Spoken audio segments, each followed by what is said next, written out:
Olá, meu querido! Bem-vindo a mais uma aula do treinamento Profissão Eletricista Instalador aqui da Engeral. Lembra que dentro da história da eletricidade nós falamos um pouquinho sobre a Lei de Ohm?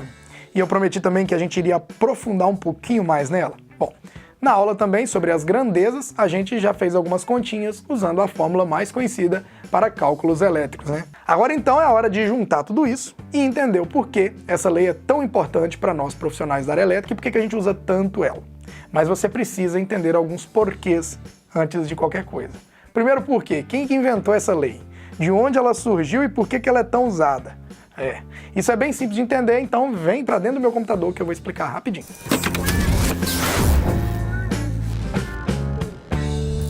Ok, então, meu querido, estamos então na aula de Lei de Ohm e agora eu vou explicar com um pouco mais em detalhes como que foi essa descoberta e como é que ele criou esse padrão que a gente utiliza até hoje, né?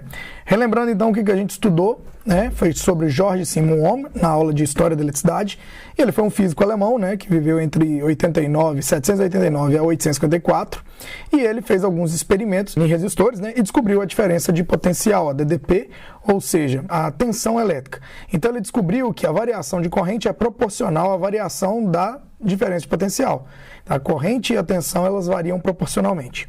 Então ele fez inúmeras experiências, né? Ele descobriu várias intensidades de tensão, voltagem, porém percebeu que entre os metais, a corrente elétrica e a diferença de potencial, elas sempre se mantinham constante através das variações.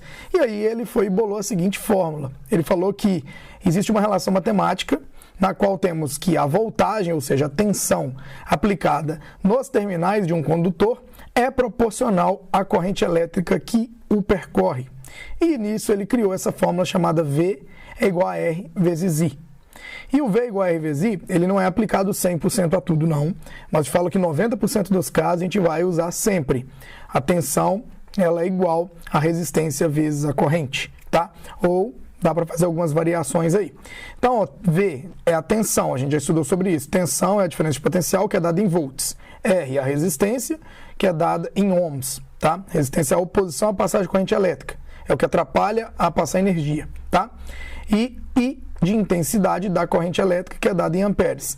Então, a fórmula é V é igual a R vezes I. Essa é a fórmula mais famosa da área elétrica, a mais usada. Então, a gente usa para descobrir resistor, a gente usa para descobrir uma corrente de um equipamento que a gente tem a resistência dele e a gente já sabe a tensão que vai ser aplicada e por aí vai, tá? Então, sempre vai ser esse triângulo aqui da lei de Ohm que a gente vai sempre utilizar. Então, V é igual a R vezes I, tá bom? E aí vice-versa, beleza? Se quer descobrir a corrente, então I é igual a tensão sobre a resistência. V sobre R. Você quer descobrir a resistência? Resistência é igual a tensão sobre a intensidade, sobre a corrente. Então, você sempre vai usando esse triângulo aqui para fazer as contas, tá? Bom, é importante destacar que ela nem sempre é válida, que nem eu falei, ou seja, ela não se aplica a todos os resistores, pois depende do material que tem no resistor. Quando ela é obedecida, o resistor é dito resistor ôhmico ou linear, tá? Agora, quando não for obedecida essa regra, né, quando não bate as contas, aí não é considerado a primeira lei de Ohm, tá?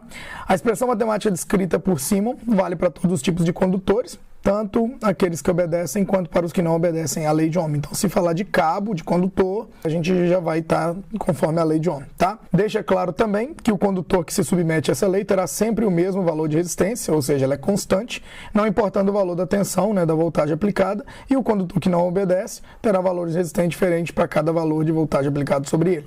Então, o tipo de condutor, o tipo de material, ele só vai obedecer a lei de Ohm, que obedece a lei de Ohm, ele vai ser sempre o mesmo valor independente da tensão aplicada, tá? E ele também definiu que quando um resistor é percorrido por uma corrente, ou seja, quando a gente está energizando alguma coisa, devido a uma tensão fornecida, ou seja, tem uma tensão empurrando uma corrente, esse aquecimento que acontece, porque quando você tem a passagem de energia, tem um aquecimento. Ele é considerado e chamado de efeito Joule. Ele é o resultado da transformação da energia que vem da fonte em energia térmica no resistor. Então, sempre a gente tem uma perda de energia e isso é considerado o efeito Joule, que é sempre essa perda de energia, tá? E a energia transformada em calor, né, ou seja, o que eu estou entregando também é a potência dissipada e ela calcula-se pela seguinte equação aqui, ó. P de potência é igual a tensão vezes a corrente.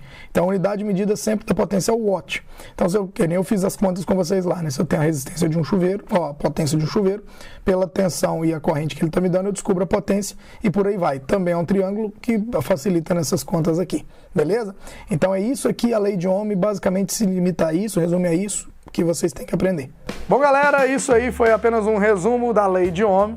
Desse modo aí, George Simon Ohm criou a primeira lei e a partir daí começou a ser desenvolvido muita coisa, várias outras leis. Então uma dica que eu dou para você que é iniciante, se você gostou do assunto, faça uma busca na internet que você vai ver muito conteúdo rico aí sobre a lei de Ohm. Principalmente para você que deseja um dia fazer um curso técnico ou quem sabe até uma engenharia, pois será o assunto que você vai ver ao longo de todos esses cursos aí, então é bom você saber mesmo, tá bom? Na próxima aula daremos início ao conteúdo de leitura e interpretação de projetos elétricos, e começando pelas simbologias. Nós vamos falar das simbologias mais usadas na área elétrica, como que você vai bater o olho e saber que aquele símbolo é uma tomada, é um interruptor, é uma lâmpada e por aí vai.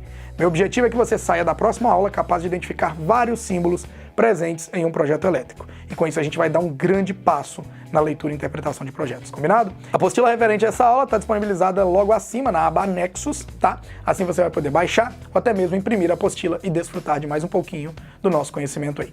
Um abraço, meu querido, nos vemos na próxima aula.